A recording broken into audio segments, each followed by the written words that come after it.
յուրաքանչյուր ամիս այս 10 տարիների ընթացքում 2.5 միլիոն դրամի կարգի շահույթ է ունեցել, որը փոխանցել է իր հիմնադրին։ Այսինքն այդ գումարը, որը տենց մեծ հայտարարում են $700,000,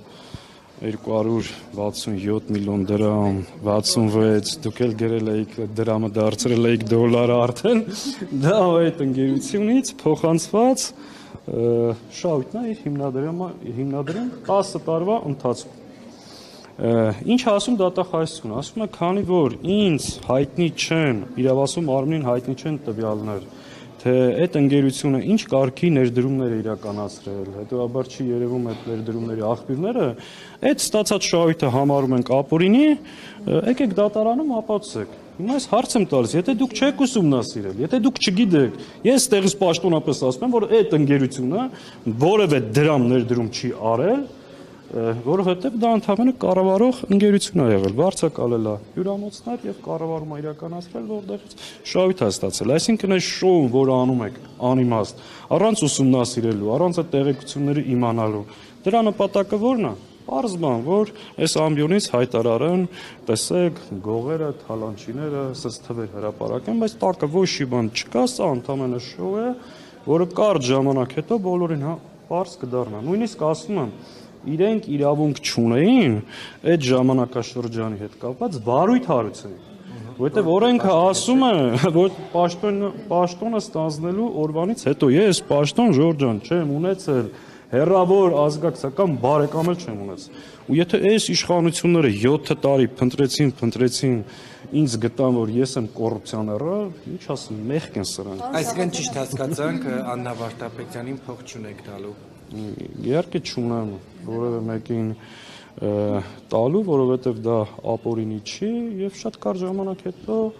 երբ որ ես նույնիսկ դատարանի պահանջ էլի հիմա չունեմ որ ասեմ, օրինակ այնտեղ գրած է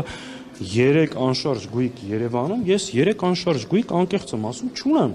Երևանում։ Հիմա ուզում չէ այնտեղ ասում է 3 անշարժ գույք Երևանում։ Ես Երևանում ունեմ մի հատ բնակարան, մի հատ պարկինգ մեքենայի ավտո կայանատեղի։ Հիմա երրորդը ինչի մասին, անկեղծ չգիտեմ, որ թղթերը ունենամ, հասկանամ։ Հա? Չէ, ուղղակի դա խնդիր կա, որ նվիրեմ կնվիրի Ալիևին, դա պրոբլեմա, թե չէ։ Այսինքն հաստատ պետությանն էլ չի մնալու, Պարոն Սաղաթելյան, այսպես ասում եք 18-ից առաջ չեք ունեցել պաշտոն, բայց հավանաբար դա նաև իրենք գիտակցում են, բայց այսպես ասում եք շոու են անում, ցույց տալու, այսպես նախկինների բանը։ Իրանք ուսումնասիրությունը այլ ժամկետների մեջ են վերցրել, տեսել են այդտեղից ոչ մի բան գլուխ չեն հանում, չի ստացվում, հետո էլի են առաջ են տարի առաջ գնաց հասել են 2008 թիվ։ 2008 թիվը որտեղից է գալիս։ Ես եղել եմ ազգային ժողովի փոխնախագահի օգնական։ Իմիջիալոց ինձ չեն մեղադրում պաշտոնական դիրքը չարաշահելու, կաշառք տալու, կաշառք վերցնելու, հարկեր թաքցնելու մեջ։ Ուղղակի ասում են, տեսել ենք գույք ունես ու այդ աղբյուրը չի երևում, արի ապացուցի։ Գործ ուղարկել են դատարան, գնա հերթով սկսի ապացուցել։ Իհարկե ամեն ինչի ձեռք բերման եւ փաստաթղթերը կա, եւ աղբյուրները կա, եւ մնացածը, այստեղ խնդիր չի լինելու։ Խնդիրը այս շոուն է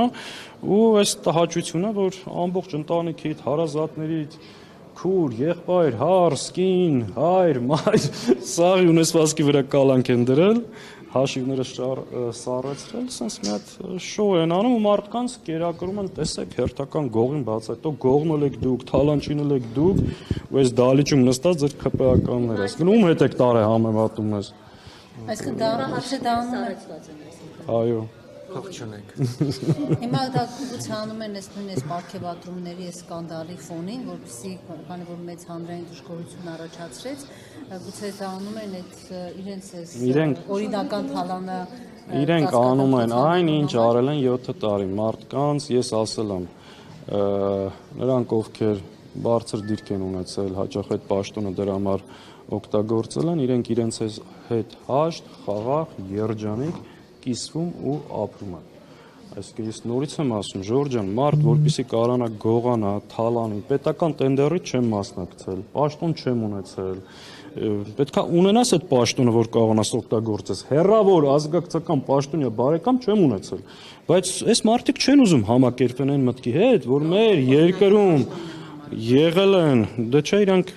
այդ փոք խոսնակ եղած օրվանից մինչև հիմա ինչ անշարժ գույք ձեռք բերել եմ, տալիս եմ իրանց։ Այսինքն, որտեվ իրանք անընդհատ ասում են ազգային ժողովի փող խոսնակը պատգամավոր բան, տպավորությունն է, որ սենց այս ընդդիմադիր իրավիճակում թալանել ենք $700,000 մեկից, բայց ինչ որ բան է ասում, միտքս կտրվեց, հա։ Լավ, խնդրեմ, հեսա քիչ։ Գիտեմ, ես մի փոքր ուսումնացա կարող անդրադարձել եք, այդ բենսի այցը ինչ տվեց Հայաստանի։ Ինչ ուղիղ անցում, այսին թեման փակել է արդեն Վենսի այցը, ամբողջ մամուլի առաջ եջերում ես եմ։ Ակցիայի իրականացում գեյների վերադարձյալ այս հարցը բացվում կբարձրաձայնի, այսը կփոխանցի հույս ունենանք, որ կբարձրաձայնի, վստահ չեմ իշխանությունների այդ հարցով որքան են հետևողական եղել, բայց հույս ունենք, որ այս հարցում առաջընթաց կունենանք։ Պարոն Սաղաթելյան, Ռոբերտ Քոչարյանն իր վերջի ասուլիսում չէր բացրել, որ գործող դաշինքը կպահպանվի, բայց ըստ էության վերջնականն էլ չէր հստակեցրել։ Կա այս առումով հստակեցում եւ դաշնակցությունը հակված է, որպեսզի նորից իր 100-ամյա կուսակցության առաջնորդը Ռոբերտ Քոչարյանը լինի։ Այստեղ ուզում եմ ձեր համար հստակ լինի, Ռոբերտ Քոչարյանը հայ-աղափական դաշնակցության առաջնորդը չի, ոչ ինքն այդ մասին ասել, ոչ էլ մենք ենք ասել։ Դաշինքը վարչապետի թեկնածուն, դրանք տարբեր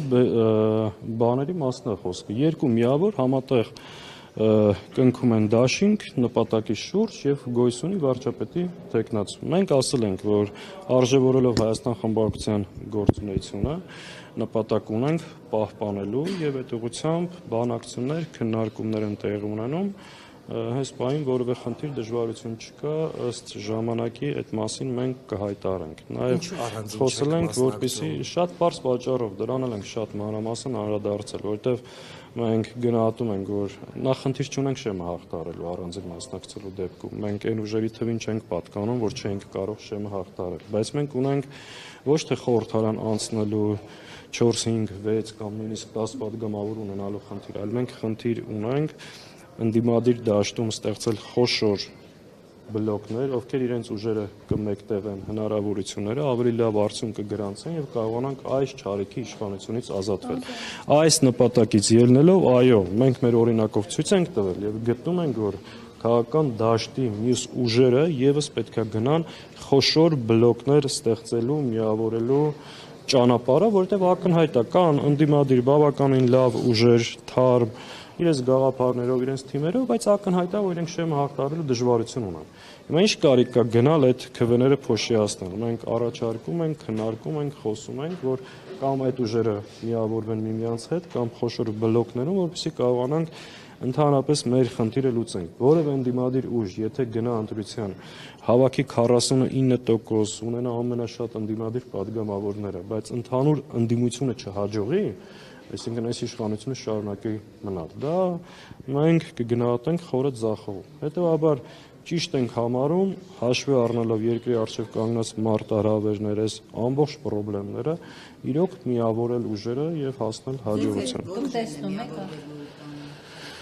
Մենք Հայաստան դաշինքի հիմքի վրա տարբեր ուժերի անհատների հետ քննարկումներ ունենք։ Մինչև սա վերջնական չլինի այդ մասին խոսելը ճիշտ չէ։ Խոշոր ընդդիմադիր ուժերից Սամվել Կարապետյանի թիմը բացառում է ուղիղ համագործակցությունը գոնե նախընտրական շրջանում Ռոբերտ Քոչարյանի թիմի հետ։ Մենք գտնում ենք, որ շատ նորմալ է, երբ որ տարբեր ընդդիմադիր միավորներ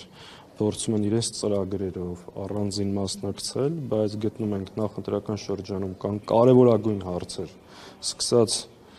ընտրությունների օրինականությունը հսկելուց, վերջացրած քաղաք բանտարկյալների պաշտպանությունից, հարցեր, որոնց շուրջ պետք է համագործակցել,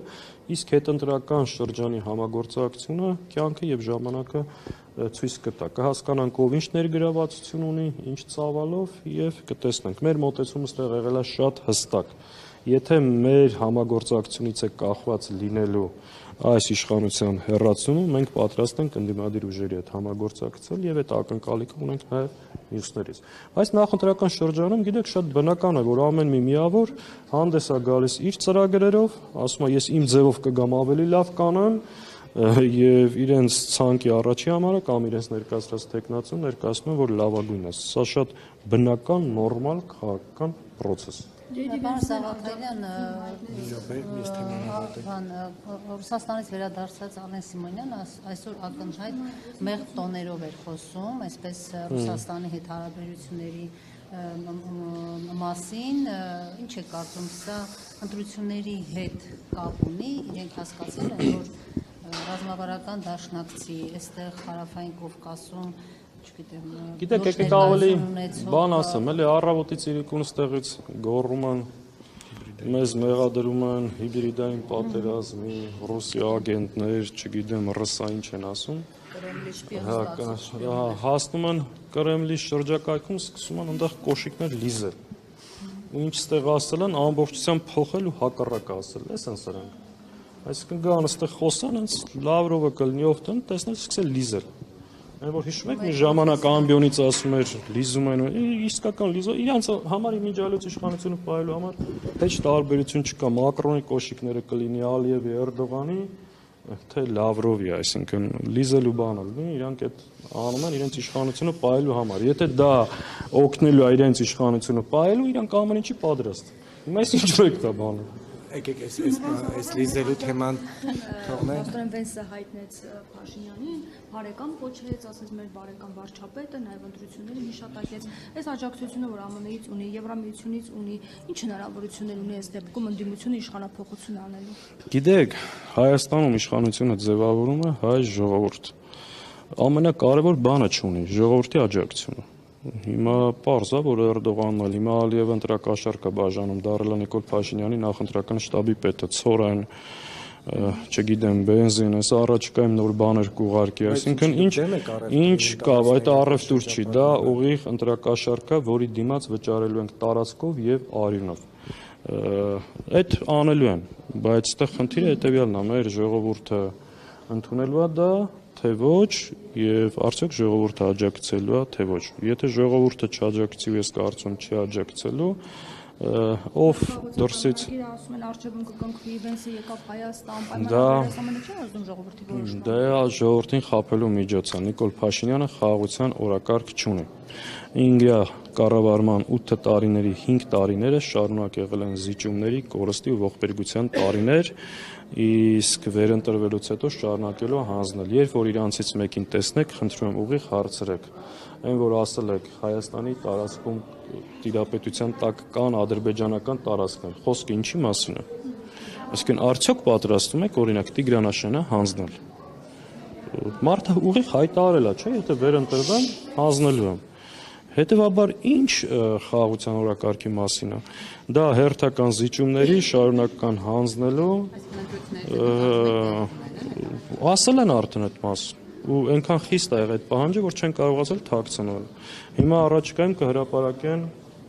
սահմանադրության տեքստը, կփորձեն Ալիևին վստահեցնել, որ հանգիստ եղի, ինչ ասել ես, հետևողականորեն կատարում են։ Ես չեմ բացառում, որ պայմանագիրը ստորագրեն, որ փաթաթեն հաջորդ խորհրդարանի վրա եւ ասեն, տեսեք, խաղաղությանը մոտ են, բայց պետք է հասկանանք, Նիկոլ Փաշինյանը խաղաղության թշնամին է։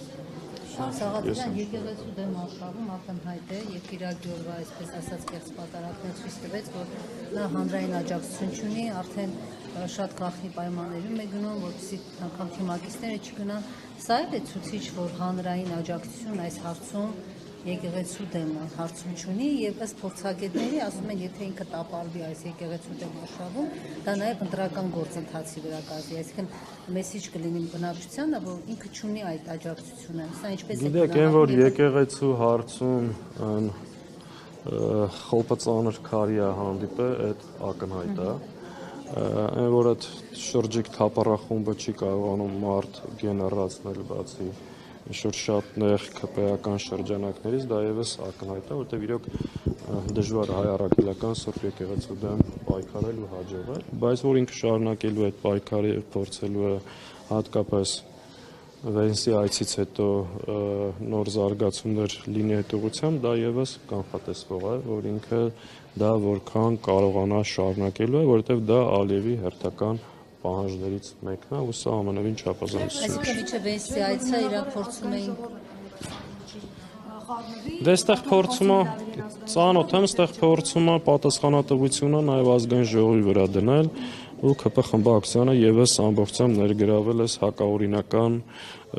պրոցեսի մեջ։ Կարող է այս հարցը ազգային Չեմ բացառում, ինչ ասես, իրենք սահմանադրական կարգ էս իմաստով վաղուց տապալել են, իրենց բոլոր գործողությունները հակաօրինական են, հետևաբար այն որ վաբանկ վիճակ է, էլի շարունակելու են ինչ կարող են այս ուղղությամբ։ Վենսի այցից առաջ իրենք փորձել են այս թեմաները Այո, այսպես քիչ որովհետև մի շարք բաներ հաշվի առնելու։